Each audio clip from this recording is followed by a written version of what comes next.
सत्य सावित्री की जय। देखिए बड़ सायत अमावस की कहानी, यानी कि बड़ पूजनी अमावस। भद्र देश में अशुपति नाम का राजा था जिसकी संतान नहीं थी।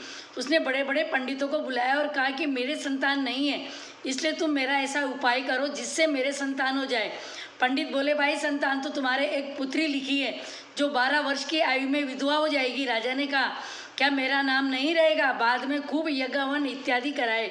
पंडितों ने कहा, उस लड़की से पार्वती की और बड़ सायत अमावस की, बड़ पूजनी अमावस की पूजा कराना। यज्ञोम कराने से उसकी स्त्री गर्भवती हो गई तो पंडितों ने उसकी जन्म पत्री देखकर कहा, जिस दिन यह कन्या 12 वर्ष की होगी उस दिन इसका विधवा हो जाना का योग है, इसलिए इससे पार्वती जी और बड़ सायत अमावस की पूजा कराना। जब सावित्री बड़ी हुई तो उसका विवाह सत्यवान के साथ कर दिया। सावित्री के सास ससुर अंधे थे, वह उनकी बहुत सेवा करती थी और सत्यवान जंगल से लकड़ी तोड़कर लाया करता था और सावित्री को मालूम था कि वह जिस दिन 12 वर्ष की होगी उस दिन उसके पति की मृत्यु हो जाएगी। जिस दिन वह 12 वर्ष की हुई उस दिन वह अपने पति के हाथ जोड़कर बोली, आज मैं आपके साथ चलूँगी। सत्यवान बोला, तू मेरे साथ चलेगी तो तेरे अंधे माँ बाप की सेवा कौन करेगा? अगर वह कहेंगे तो तुझे ले चलूँगा। फिर वह अपने सास ससुर के पास गिर जाकर बोली, आप कहे तो आज मैं जंगल देखने चली जाऊँ। वह बोले, बहुत अच्छी बात है, चली जा। जंगल में जाकर सावित्री तो लकड़ी तोड़ने लगी और सत्यवान पेड़ की छाया में सो गया। उस पेड़ पर सांप रहा करता था, उसने सत्यवान को डस लिया। वो अपने पति की गोदी में रोने लगी।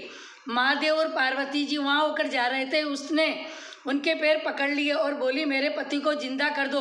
वह बोले, आज बड़ सावत अमावस है, उसकी तू पूजा करेगी तो तेरा पति जिंदा हो जाएगा।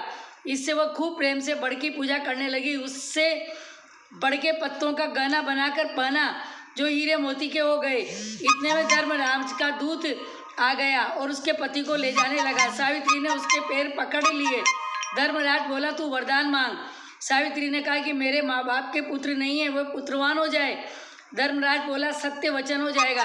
फिर वो बोली, मेरे सास ससुर अंधे हैं, उनके नेत्रों में ज्योति आ जाए। धर्मराज ने वर दे दिया। सावित्री ने धर्मराज का पीछा नहीं छोड़ा। धर्मराज ने कहा, अब तुम क्या और चाहिए? सावित्री बोली, मुझे 100 पुत्र हो जाए। धर्मराज बोला, तथास्तु। फिर वो सत्यवान को लेकर जाने लगा। तब सावित्री बोली, हे महाराज, आप मेरे पति को ले जाएंगे तो पुत्र कहाँ से होंगे? धर्मराज ने कहा, हे सती, तेरा सुहाग तो नहीं था, परंतु बड़ सायत अमावस करने से और पार्वती जी की पूजा करने से तेरा पति जीवित हो जाएगा।